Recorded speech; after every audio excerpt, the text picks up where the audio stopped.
Hello there. In this particular lecture, we are going to learn about how to use useEffect for side effects in React.js. Well, useEffect is a custom hook, right? And the side effect is anything that happens outside the component during or after the render, right? Like API calls, DOM update, timers, logging, all these things. Well, we will understand about it in a much detailed way in our Visual Studio Code. So let's go there and dive into the concept. Let's start. So let's first understand that what is side effect. Well, side effect is anything that affects something outside the component. Outside the component is what? Like you are having a component this like app.jsx or child component, right? Something is written here. Now, if something is happening outside of it rather than these things, right? If something is from outside, like you are fetching data from any server, or you are updating the browser title, or you are setting up some event listeners, right? Using or accessing local storage, WebSockets. These are the examples in which we do the tasks which are outside the component, and for performing this we use the use effect. We use the use effect. Well, I will explain these things in a very clear way, but in this particular lecture we are going to use these two uh, type of examples to explain you the working of use effect. So let's start with app.jsx. So in our app.jsx, what I'm going to do is first explain you the basic syntax of using use effect, right? Yeah. So how we write use effect? Well, for writing use effect we first need to write use effect, right? And then we do what? Oh, sorry, not inside the div. Okay, it is below the app, your function name, and above this return, right? Now here we will write use effect. Then what we do, we put a bracket inside of this, again a bracket, and then an arrow, and after an arrow we put a curly bracket. Inside of this we write our particular code, whatever the code we want to write, and in the end, after this curly bracket ends, right, we put a comma and a square bracket, and inside this square bracket we write the dependency, right? We write the dependency. Fine. Now this is the basic syntax of using use effect. I hope you got it. Now what is this dependency? Well, it controls when the effect should run. So we give the particular dependency that on the change of this particular, if you say that we are having some dependency as count, so whenever the value of the count will change, right, the particular code inside this use effect will run. Fine. So this is how dependency works. So let's take an example. Let's take a real example. Fine. So what we will do, we will simply make a API call and understand that how it works. So let's do one thing. Let's create a user list, and after that let's do one thing. I'm having a API which is this. Fine.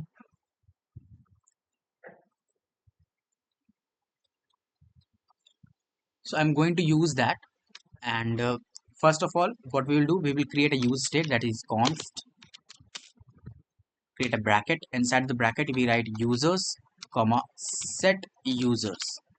Fine. And we will use a use state here, and inside the use state we are keeping a blank array. Fine. Now it's time to use the use effect, because I'm going to make a API call. Wait for a while. Fine. Now I'm going to do the API call. So for the API call, what we use the use effect, as I told you earlier, right? For a side effect like fetching data, we use the use effect. So here what we will do, we will write the use effect, same syntax that we have learned earlier, that is use effect. Now put a bracket inside this, again a bracket, then an arrow, and then a curly bracket.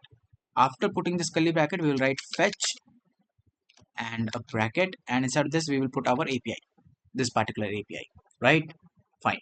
Now dot, then put a bracket, then response. Whatever the response will come, we will use that. That is response.json. Fine. And then dot, then we will do what? We will say data. Whatever the data I will receive, right? It put it into the set, this set users and bracket that particular data, right? Yeah. So what we are doing, we are actually fetching the data from this particular API, and then we are converting it into a JSON format. And what we are doing, we are transferring all these data, all these responses into the set users, which is this particular user, which is holding a null array. Now this array will contain lots of data which this API is giving to us, right? Now why I'm using this use effect here? Well, while you come to the website and you render, fine, so we can give a dependency here, this blank, and this time I'm giving a blank square bracket. Blank means no dependency, which means that on the initial render, this particular function or whatever the code inside the use effect is written will run for once, fine, and it will fetch the information for me. So it will not block the code, and it will actually help me to take out the information. Now I can use it here. For example, let's say I'm creating this square curly bracket, then users dot map, then a square bracket, sorry, parenthesis, user, and here I will do what? I will write list, and list is having the key as what? Key as user dot id. Fine, and here we will do what? We will write the user dot name. Fine. Let's go to on our website and check. Okay, there's some error.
So what mistake did we done? Okay, we have not put the response.json and then a parenthesis, right? Now let's see. Yes, I got all the data here. These 10 different named. Is it 10? Yeah, it is 10 different names. Now, every time I reload, this use effect is working, and you can see it is taking time. But why it is taking time? Because the data is getting fetched, right? So every time you re-render or you again reload the website, this whole information which is coming from the API call is getting loaded or running, right? So this is how you use effect. Now another example which will make every concept very much clear. For that, what we are going to do, let's remove this from here. Let's say a button. I'm having a button, and button is saying what? On click. I want to call a function. The function will be what? The function will, let's say, first create an arrow function here, and the function will say that, okay, let's create another user state. That user state is const, uh, count comma set count equals to use state, then put a bracket, and let's say the initial count is 0. Fine.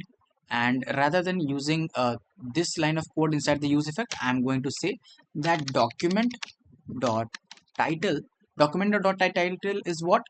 Well, it is this part. It is this part. You can see on the top it is written Piyush, right? So this is your title.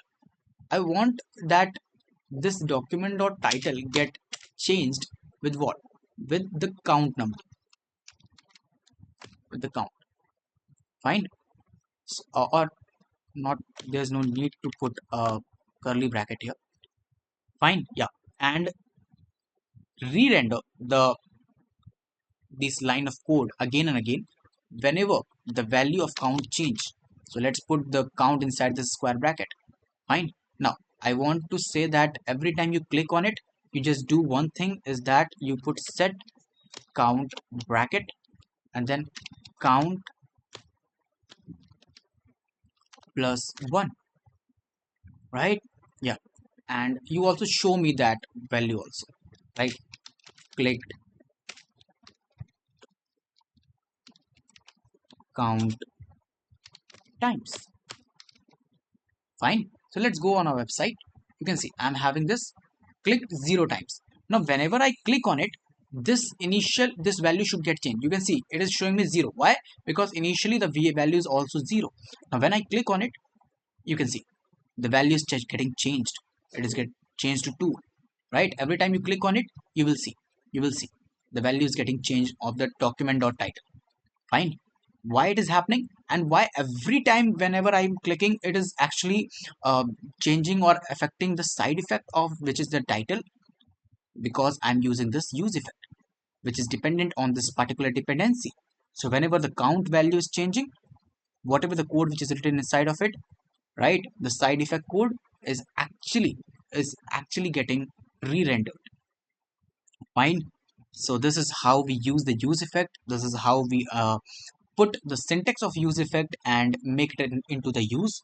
I hope you understood the concept very clearly. Thank you so much for watching. We will meet in the next video very soon. Till then, goodbye.